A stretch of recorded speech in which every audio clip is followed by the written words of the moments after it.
Hi. I've been a bit shit this week, haven't I? It's Thursday and this is only maybe the second video that I've done, but I do have Dave with me today, so that should make up for everything, shouldn't it, Dave? Although you don't seem to be in a very helpful mood. But Dave's a cat. She doesn't have to be helpful. She doesn't want to. She doesn't want to. Isn't that right? All right. So this is an email from Jessie. Jessie says, I'm wondering if you can touch on a topic I don't really see much about, and it's the recovery process for somebody who has an eating disorder but never reached a low body weight, and if it's possible to return to a normal, non-overweight body. I'm someone who never reached low body weight, but every single day my goal was to try and eat under X amount of calories. I would do this for a few days in a row, then my body would fight me for more calories and I'd eat more, and then start restricting again the following days. This went on for 20 years and I lost the same 20 pounds over and over again, and I couldn't sustain the low calorie amount and gain it back. There were days when I would eat as low as X amount of calories. My daily life was a diet. I was never off one. I could just try one after another until something temporarily worked. But that one thing that never changed was that the goal was to always be in a state of deprivation. I worked out 6 or 7 days a week, waking up at 3:45 in the morning for years so that I could burn enough calories to put me in calorie deficit.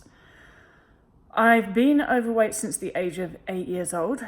Probably before that, I was at a normal body weight, but I was given steroids as a child and that increased my eating like crazy, according to my mum, and have been struggling with my weight ever since. I'm now 36 years old.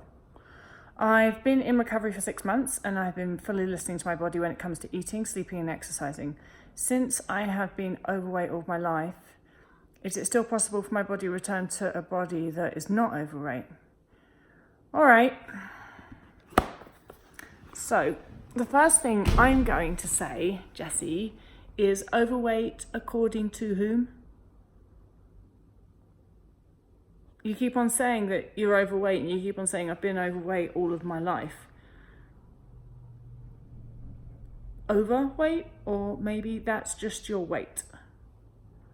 And it's just all so fucked up, and it's because we're in this culture that says this weight is normal weight, this weight is underweight, this weight is overweight. If you're restricting food, you're underweight, regardless of the size of your body. So actually, Jessie, I would argue you've probably been underweight all of your life because you've been restricting calories. You're the one that said it. You're the one that said you have forced yourself into energy deficit pretty much every day of your life.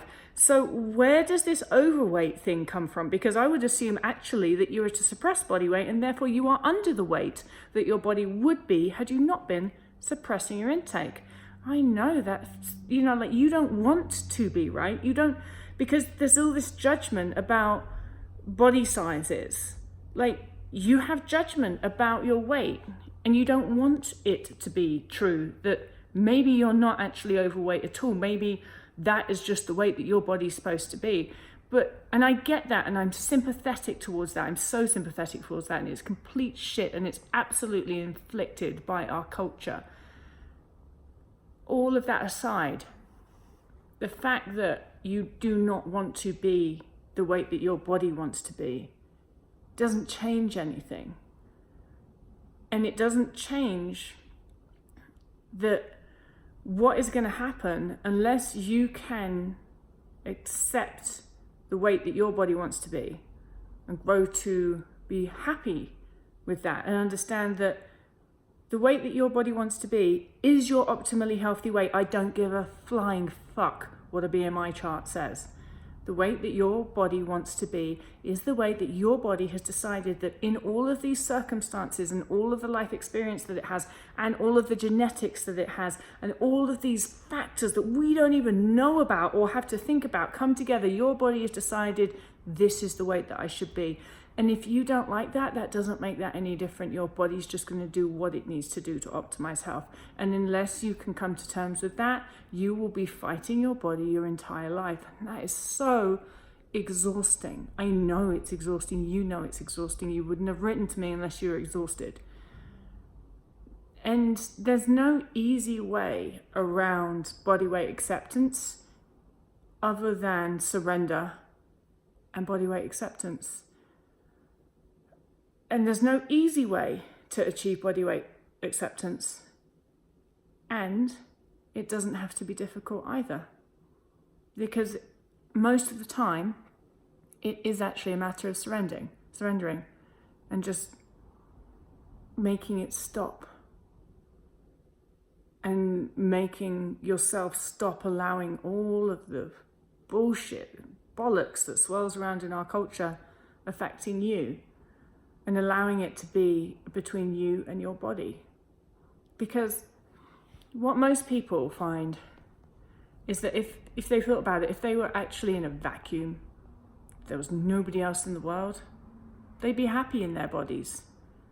It's all the judgment that's inflicted on us by our culture that causes us to not be. And so you've got to make it about between you and your body again. You've got to work out how to do that. And it is a process of surrendering and just stop fighting a lot of the time. And I imagine, of course I've never seen you, Jessie, I imagine that your body is perfectly beautiful and there was nothing wrong with it to start with. And so all this time that you've been fighting it, didn't need to be there, but it's there and it's done, and it's not too late to stop fighting your body and to make friends with it and to be happy because you've done so. All right, so some wise words from Dave. What do you think that Jessie should do with her body? Do you think that Jessie should fight her body? Or do you think that Jessie should be friends with her body? Like we are friends. Dave doesn't fight me, do you, Dave? I love you, Dave. I love you so much. You're the cutest cat ever. She's also the weirdest cat ever. I've never had a cat that I can just pick up like that. She just stays there. She doesn't even care. She's like, yeah, you could hold me like this all day. She's more like a puppet, actually. She might be a puppet.